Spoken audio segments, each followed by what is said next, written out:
Well, when the government claimed that Canada was back, we didn't realize how far back they expected to take us.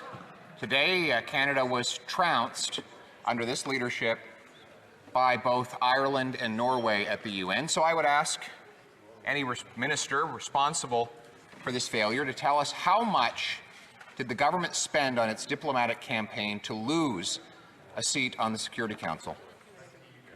The Honourable Minister. Thank you, Mr. Speaker. As I have already expressed, Canada can be extremely proud of the campaign that we ran over the past 5 years. I want to continue expressing my gratitude to the officials and the diplomats and everyone in Team Canada who worked so hard and was able to showcase Canada's values and our commitment on the world stage. Thank you, Madam Speaker. The Honourable Member for Carleton. And I will be splitting my time with the member for Mission, Matsqui-Fraser Canyon, and Huron-Bruce.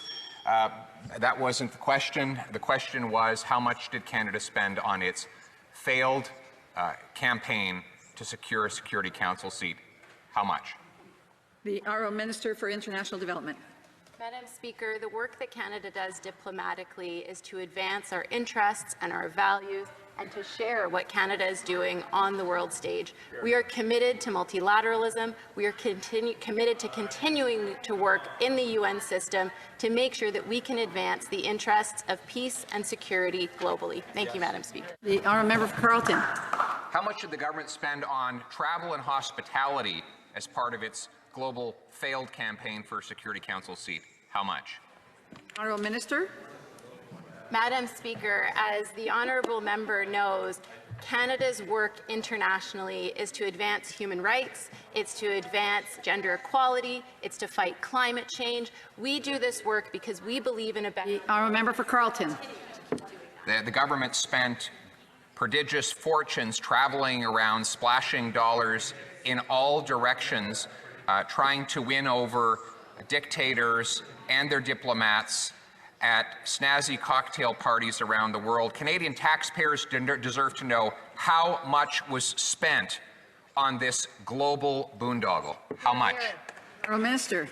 Madam Speaker, diplomatic efforts are done to advance Canadian interests, to advance Canadian values. When it comes to fighting climate change, when it comes to advancing human rights, when it comes to standing up for LGBTQ2I individuals around the world, when it comes to advancing gender equality and ensuring that local women's organizations have the support that they need, that is what Canada is doing. Member for Carleton. How many tax dollars did the government spend for each vote it got? The Honourable Minister. Madam Speaker, I think the honourable member doesn't quite understand diplomacy and doesn't understand that Canada engaging in the world means that we make sure that we engage and listen with— The Honourable Member for Carleton. The question was, how much per vote? How much? The Honourable Minister. Again, Madam Speaker, the honourable member could seek to explore how diplomacy works. It's about engaging, it's about communicating, it's about— The Honourable Member for Carleton. How much did the government spend trying to win votes in South America, and how many South American votes did it get? Honourable Minister. Madam Speaker, Canada engages with regions all around the world. We try to advance those interests because it's important for Canadians, it's important for Canadian businesses, it's important for global— For Carleton. So the question was how much the government spent. We know they splashed money around in all directions in order to win. In addition to throwing away all of Canada's traditional principles, they will not tell us how much they spent on this failed enterprise to lose votes vis-a-vis our last time. We know how much of our moral authority the government squandered. They stood beside the Iranian totalitarian regime in Tehran. They bowed before that regime and apologized to that regime after they shot down a plane killing Canadians. We know this government abandoned Israel, voting against it at the United Nations after only months earlier promising to do the contrary. They refused to list the terrorist Iranian Revolutionary Armed Guard of Canada. They refused to stand up to the dictators around the world and in Asia in order to try and win some votes. They gave up all of this moral authority in exchange for absolutely nothing. It's bad enough when you give up your principles. It is even worse when you give up your principles and lose anyway. Given that massive failure, will the government at least tell Canadian taxpayers how much they squandered on this failed global campaign? The Honourable Minister.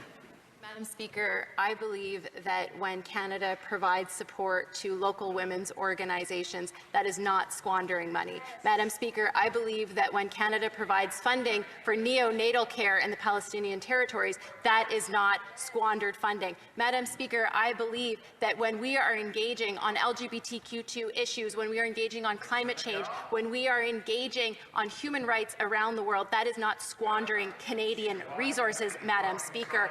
I have to sincerely and completely disagree with my honourable colleague. When it comes to defending Israel, when it comes to defending a two-state solution in the Middle East, Canada has been there, and we have been firm in that commitment. When it comes to defending and seeking justice and transparency for the victims of the Iranian plane crash, Canada has been there, Madam Speaker.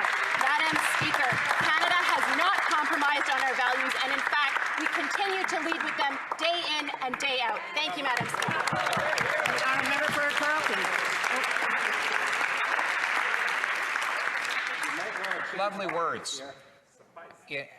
In how many countries where dictators ban the rights of gays and lesbians did this government attempt to win Security Council votes?